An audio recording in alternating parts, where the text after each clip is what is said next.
If there was one physical subject, one material subject that we should focus on, in my opinion, it is very clear that the head of the snake is the financial system.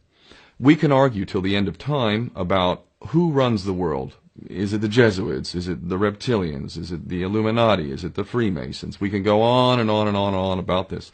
But I don't think it is reasonable to even begin arguing about the mechanism that is used to exert this control. The mechanism is finance. The whole point of finance is to indebt, otherwise to enslave. What is a mortgage?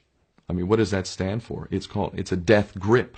So when you get a mortgage, you have a death grip held over you because you are in debt. You don't even own the house. The bank owns the house that loans you the money to buy the house, unless you're fortunate enough to have all the money to buy it outright. And even then, you can be taxed by the government, and if you fail to keep up with those taxes, the government can then take it from you. The whole system is based on a financial fraud, which effectively takes the power that we have, and it gives it to a tiny group of individuals who are running the world through the control of finance. With the infinite supply of money that we have allowed them to take, they have literally an infinite supply of money, and with that money, and from their psychopathic point of view, they have bought everything and everyone who can be bought. So those of us who cannot be bought, because we operate on a level that goes way beyond the material, we are not rewarded for such behavior. We are punished for such behavior. And the most slovenly, disgustingly criminal, pedophilia, corrupt moral individuals, those are the ones that are rewarded in this system, which is upside down.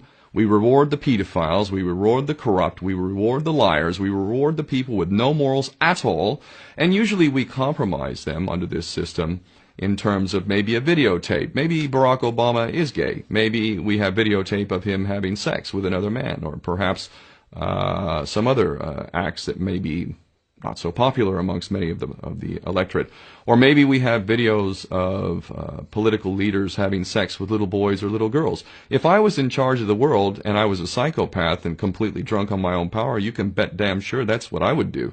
I wouldn't allow anyone in a position of power who wasn't completely compromised. When you have an infinite supply of money, you can do this. Take that supply of money away, take that power back, put it in the hands of the people, get rid of fractional reserve banking, which is an obscenity in itself.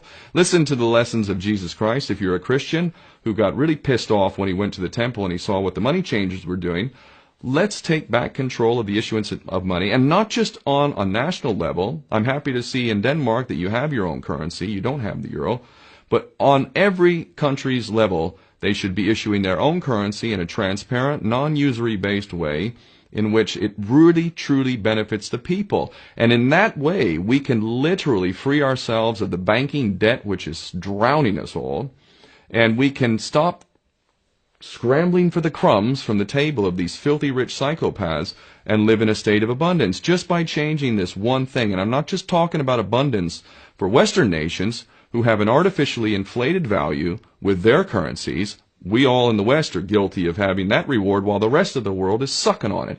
Every nation in the world can use a sensible financial policy to liberate themselves, to have world-class education, infrastructure. Everything that a healthy society would require can be had in the worst, most corrupt African country in any part of the world. We can all have that if we simply change that one thing. John F. Kennedy did that about 6 months before he was taken out. He issued United States notes as opposed to Federal Reserve notes.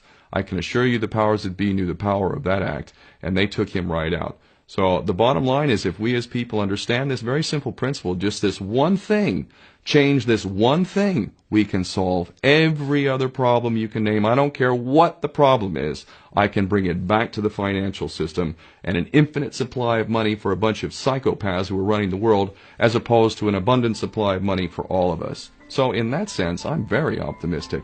This is not rocket science. I am not the smartest guy in the room. We can all understand this. And as soon as we do, we can exercise the same power that we had, but relinquish, and we can have a future for ourselves and our children. There's a lot to be optimistic about, quite frankly.